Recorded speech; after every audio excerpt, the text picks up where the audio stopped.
May I say something to you to give you a true knowledge of yourself and life, so that the same glory and success attained by other men who understand themselves may be yours?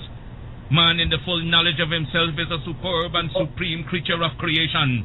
When man becomes possessor of the knowledge of himself, he becomes master of his environment, the captain of his own ship, the director of his own destiny, the accomplisher of his own ends. Man should understand himself because man is full of knowledge, and this knowledge is a gift of nature. When Mother Nature created man, she deprived him of nothing. He was given the faculty of understanding all things around him. This faculty for understanding has not been taken away from him. None of his senses have been taken away from him. So there is no excuse for the black man in lacking the knowledge that man is used to beautify the world and produce all that he needs for his happiness and civilization. Look the world over, and whatever you see in it that is pleasing to man, contributing to man's comfort, to his needs and to his satisfaction, it is but the work of man. Man blessed with the knowledge of himself and the understanding of all things around him. If you are able to live with the knowledge of yourself and with the greater knowledge of nature, you must know what is good and what is not. You must know what is finite. You must know that which is material, physical, and otherwise is at your disposal to create or otherwise use. If we leave America and go over to the east to Japan, they will be telling their fellow citizens of Japan of the wonderful accomplishments of the Japanese people, proving that man is moving onward as time moves on. But you have hated yourselves as you have done in previous years.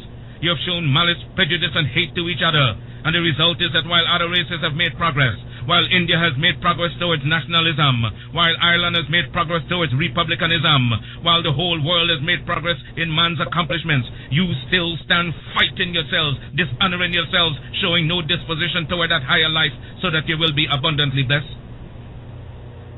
So reflect and think that you were created for some purpose other than exhibiting malice toward your neighbor or fellow men of your own race. What a pity it is that we cannot stand united without a written law. There is no written law compelling other races to stand together. They are brought together by the gentle touch of nature. The unwritten law of nature causes them to stand together on all occasions. So wheresoever you find them in the field, that one gentle touch of nature causes them to stand together, if need be, die together. But with the black man, you can preach to him from the pulpits. You lecture from the platforms, from the byways and the hedges. The spirit of cooperation, but he will not cooperate. You talk to him gently, you try talking harshly to him, he still will not cooperate. The result is that he falls prey to those who understand themselves and walk through the world making you their serfs and slaves. You must acquire an understanding of yourselves. Look around you. See the smiling pictures of nature, the beautiful hedges, the wonderful mountains, the wonderful vegetation all around. But because of your disposition to each other, you live in suffering, in want, in penury, and in debt. You lack the gentle touch of nature, love for each other. You hate yourselves. Black men, what is wrong with you? Why have you no affection for yourselves? Could I hope to see you living among yourselves as the people I've spoken of? Living in charity, love, and in sympathy with each other? It can be done. I wonder if you will adapt that course. Isn't it easier to enjoy prosperity than to live in ignorance and darkness? Why select the worst out of nature? Nature never gave pain, suffering, and death to the world. It was man himself who selected death, pain, and sorrow. I wonder if I cannot inspire you to select between good and evil. Let me impress upon you once again that whatsoever your hardships may be, whatsoever your difficulties in life, they are your own selection. And so if you encourage them, if you husband them and take them to your bosom, they will abide with you.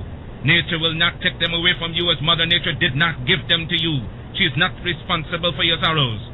Mother Nature represents all that is beautiful. She gave you the highest personality in the realm divine. Your sorrows are your own. If you want joy, if you want sunshine, it is before you abundantly in nature. I made a selection of sunshine, the beautiful sunshine. I made a selection to laugh with the moon, to laugh with the stars, and sing with the birds of the forest and of the wilderness, to join in the rhythmic music of the winds that sing from east to west and from north to south. Had I selected sorrow, I would have been dead a long time ago, and been without that which would send me into the presence of the divine, because I would have lived not with the knowledge that is divine. We must acquire the higher knowledge of life. Black men and black women, will you get the knowledge that the white man has that causes him to be leaders and masters in the world? They are not gods with a peculiar source for understanding the world around them. They have only given expression to the knowledge of their humanity and been able to use and conquer all to their satisfaction and glory. And that is why they are always greater than you in every community that you find them. Isn't it strange that wheresoever the white man is found, he takes precedence over you? Why is that so? Answer that for yourselves, black men and black women. Wheresoever you come in contact with the white man, you always have to go down in defeat before him. Whether it be in England, in France, or in America, you always have to go down to the white man, and yet he has 2 eyes, 2 feet, 2 hands, same passions, same senses and feelings as you have.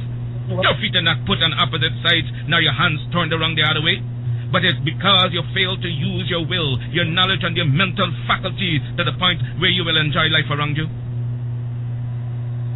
I'm only here and not in the gutters and in the pond of despair because I use my intelligence.